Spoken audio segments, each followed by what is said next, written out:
Hey everybody, Brando here. Anyone who currently owns a home has probably seen an increase to their net worth.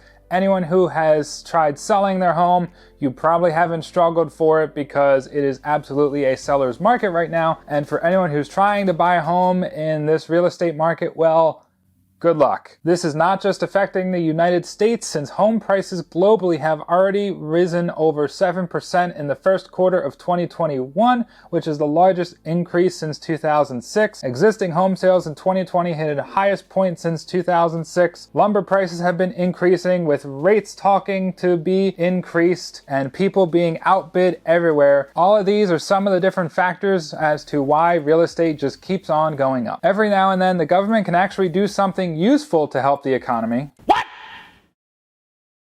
What the f? Because of all the packages and the influx of money that happened in 2020 with packages like the CARES Act and the lowering of interest rates, the stimulus checks, all of that, a lot of households were flooded with extra income. People could then start to realize I don't have to live in my 700 square foot apartment anymore. I can go, and if I can work from home forever, I might as well just move to Austin, Texas, because I can buy a house there for under $1,000 a month for my entire payment, whereas here I'm spending $1,800.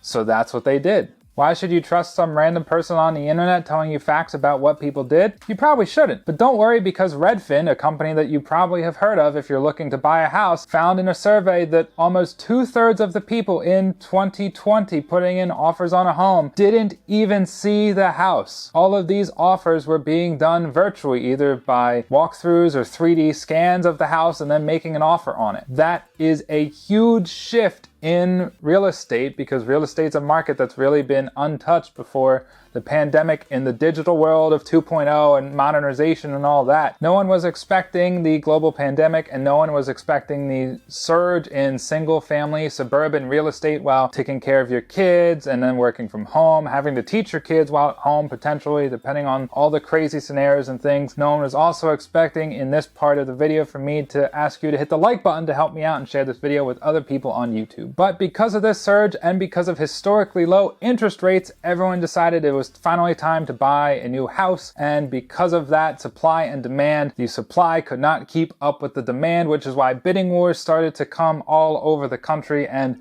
once again, this is globally. There are some places, I think New Zealand, their home prices are up over 20 or 30%, which is absolutely crazy to think about. Another reason the Fed dropped mortgage rates to historic lows was to try and keep inflation under check. Back in the 70s and 80s, we did have a fair amount of inflation, and due to that, the Fed also had to raise rates, which meant that if you were buying a house back then, you were potentially paying 10, 15, 18% on your mortgage rate for a 30-year fixed rate loan.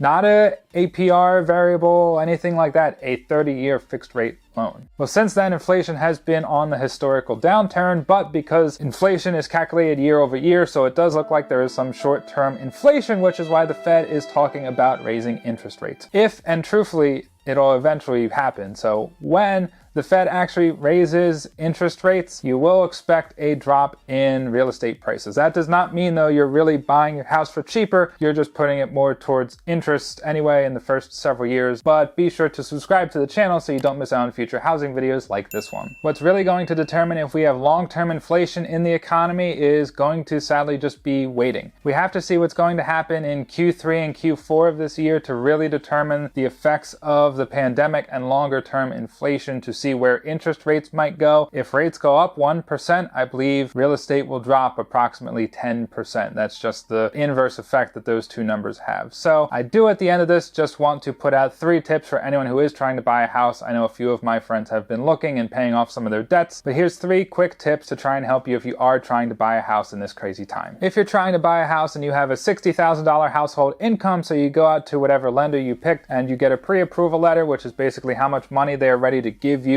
for the house, and that letter says, yeah, we'll give you $700,000. Don't be doing that, because 1, that's way out of your budget, and 2, if you buy a house, say it's really only $400,000, but you actually offer 700,000, but that whole market's only worth 5, then you're underwater already in 200,000, and that whole thing's just going to be a nightmare. So I believe the general budgeting recommendation is to buy a house that's 3 to 4 times your household income. So in the scenario of $60,000, you could be buying a house anywhere up to $180,000 or $240,000. Because there are so many scenarios of people paying $20,000, $30,000 over asking price of a house because there is such little supply, you should definitely, if you are making an offer, have a price in mind that you're willing to cap out at. So if a house you're trying to buy is $250,000 and there's offers of $255,000, $260,000, but you know our offer max is going to be $263,000 and it gets outbid, that's it, because that's $263,000 is the price that you were willing to pay.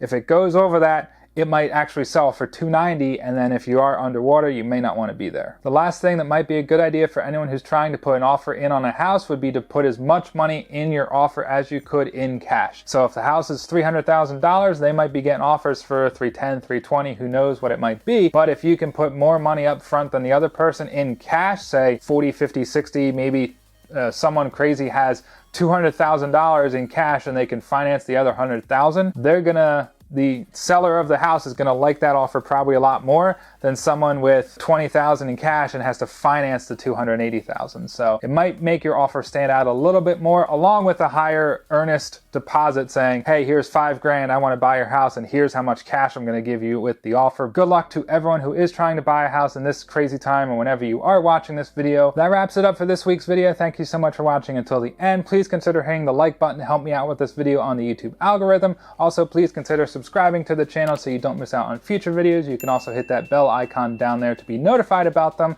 And as I always say at the end of every video, until the next video, please be sure to be smart with your money.